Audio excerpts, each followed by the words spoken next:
Rombongan Kapolres Boyolali, Polda Jawa Tengah, AKBP Muhammad Yoga Buana Dipta Ilafi mengalami kecelakaan pada Selasa 1 Oktober 2024 dini hari. Kecelakaan maut itu mengakibatkan sopir dan ajudan Kapolres Boyolali meninggal dunia. Sementara Kapolres Boyolali selamat meski mengalami luka-luka. Dikutip dari Tribun Solo, kronologi kecelakaan disampaikan oleh Kabid Humas Polda Jateng, Kombes Pol Artanto.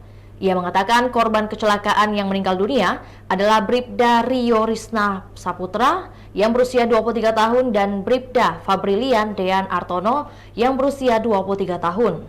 Artanto mengatakan rombongan tersebut dalam perjalanan menjenguk keluarga Kapolres Boyolali di Jakarta. Ia menceritakan kecelakaan bermula saat mobil yang ditumpangi Kapolres Boyolali melaju dari arah Semarang ke Tegal. Setelah kecelakaan itu terjadi, posisi mobil yang ditumpangi Kapolres berada di belakang truk bermuatan tiang listrik. Kedua kendaraan sama-sama berjalan di jalur B. Sementara kondisi Kapolres Boyolali mengalami luka pada bagian kepala. Selain itu, Kapolres Boyolali juga mengalami syok akibat laka tersebut.